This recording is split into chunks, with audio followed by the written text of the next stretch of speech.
بسم اللہ الرحمن الرحیم۔ سبھی تعریفیں خالق کائنات کے نام اور درودوں کے خار شان کائنات حضرت محمد مصطفیٰ صلی اللہ علیہ وآلہ وسلم کے نام۔ عامر عثمان عادل کہتے ہیں مجھے، اور آپ دیکھ رہے ہیں اس وقت یوٹیوب چینل۔ سری لنکا سانحہ سیالکوٹ میں جو پیش آیا سری لنکن مینیجر کے ساتھ، اس پر ابھی تک پورے پاکستان کی فضا رنجیدہ ہے، افسردہ ہے، غمگین ہے۔ ہر صاحب ایمان پاکستانی نے، ہر سچے پاکستانی نے اس درد کو اپنے سینے پر محسوس کیا، کیونکہ ایک ہجوم نے جو سلوک ایک انسان کے ساتھ روا رکھا سیالکوٹ میں، فیکٹری کے اندر، فیکٹری کے باہر، سڑکوں پر، چوک میں، چوراہے میں، وہ سلوک کسی صورت بھی کسی کلمہ گو مسلمان کو زیبا نہیں ہے۔ ناظرین، یہاں آج کے ویلاگ میں بتانا مقصود ہے کہ سری لنکن مینیجر کے بارے میں جو مزید کچھ چیزیں سامنے آئی ہیں، اس سے ان کی شخصیت اور کردار کی عکاسی کھل کے ہوتی ہے۔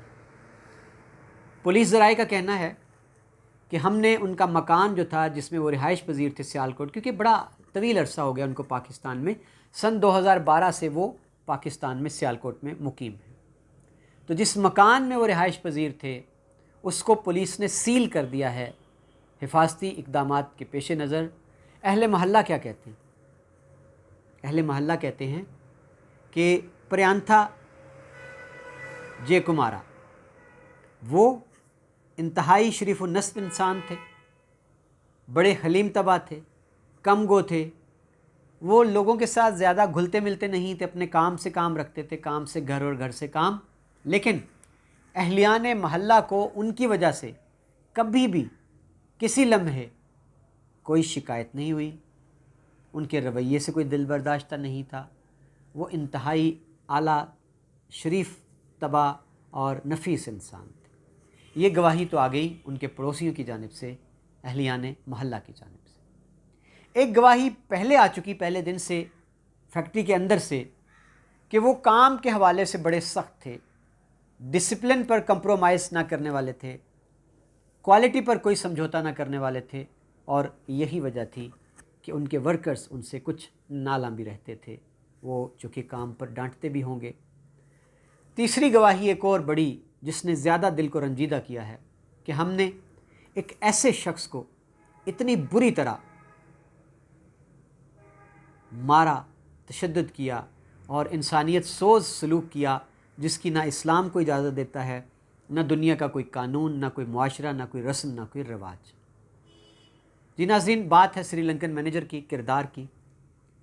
تو اس فیکٹری میں، چونکہ آپ کو پتہ ہے کہ سیالکوٹ میں بہت سی فیکٹریز ایسی ہیں جہاں چاہے وہ کوئی ٹریک سوٹس بنتے ہیں، شرٹس بنائی جاتی ہیں، فٹ بال سیے جاتے ہیں، خواتین اور لڑکیوں کی بڑی تعداد کام کرتی ہے، اور یہ کاٹیج انڈسٹری کی طرح مقامی لوگوں کو بڑا ایک روزگار ہے جو ان کی دہلیز پر ملتا ہے۔ تو سری لنکن مینیجر کے بارے میں فیکٹری کے اندر کام کرنے والوں کی زبانی، فیکٹری میں جو بچیاں کام کرتی ہیں ان کے گھر والوں کی زبانی اب کھل کے چیزیں باہر آنا شروع ہو گئی۔ سب کی یہ گواہی ہے کہ وہ بچیوں کو انتہائی تحفظ دینے والے انسان تھے، وہ ان کو اپنی بیٹیوں کی طرح ٹریٹ کرتے تھے، بہنوں کی طرح ان کے ساتھ وہ سلوک رکھتے تھے، اور اگر فیکٹری کے اندر کچھ عناصر خواتین کو ہراساں کرنے کے لیے کوئی ایسے اقدامات کرتے تھے تو سری لنکن مینیجر آڑ بن جاتے تھے پاکستان کی بیٹیوں کے آگے۔ ہم نے جس شخص کو محض ایک جھوٹا الزام دے کر جس بری طرح سے مارا، جسم کی تمام ہڈیاں توڑ دیں، چہرہ بری طرح سے مسخ کر دیا، اریاں کر کے سیالکوٹ کی سڑکوں پر گھسیٹا اور پھر پیٹرول چھڑک کر آگ لگا دی، وہ شخص ہماری بچیوں کا محافظ تھا۔ اور سیالکوٹ کی ایک ایسی ہی بیٹی جو اس کی فیکٹری میں ان کے انڈر کام کرتی ہے، ان کی والدہ نے ذرائع کے مطابق یہ بتایا کہ وہ بیٹیوں کا انتہا درجے کا خیال رکھنے والے تھے، اور اگر کوئی بچی وہاں کام کرنے والی ورکر بیمار ہو جاتی، کسی مسئلے کا شکار ہو جاتی، تو وہ ذاتی دلچسپی لے کر مسئلے کو حل کروایا کرتے تھے۔ یہاں تک ناظرین یہ بات سامنے آئی ہے کہ اکثر اوقات اگر بچیوں کو کسی وجہ سے تاخیر ہو جاتی یا فیکٹری کا کوئی ورکر بیمار ہو جاتا، کسی کو کوئی مسئلہ درپیش ہو جاتا، تو وہ سری لنکن مینیجر جس کو سیالکوٹ کے مشتعل عوام نے بری طرح سے مارا ہے اور آج ان کی لاش تابوت میں بند ہو کے ان کے بیوی بچوں کے پاس گئی ہے، وہ سری لنکن مینیجر اس اعلیٰ درجے کے اوصاف کا مالک تھا کہ وہ اپنی ذاتی گاڑی دے کر اپنے ملازموں کو ایمرجنسی کی صورت میں، کسی پریشانی کی صورت میں ان کے گھر بھجوا دیا کرتا تھا۔ وقت گزر جائے گا، کبھی ہم سوچیں گے کہ ہمارا عمل کیا تھا اور اس شخص کا عمل کیا تھا۔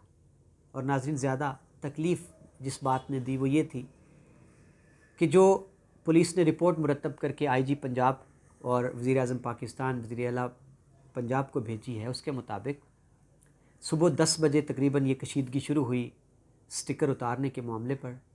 اور یہ ذرائع نے تصدیق کی ہے کہ انہوں نے سٹکر کو مبینہ طور پر کسی ڈسٹ بن میں نہیں پھینکا،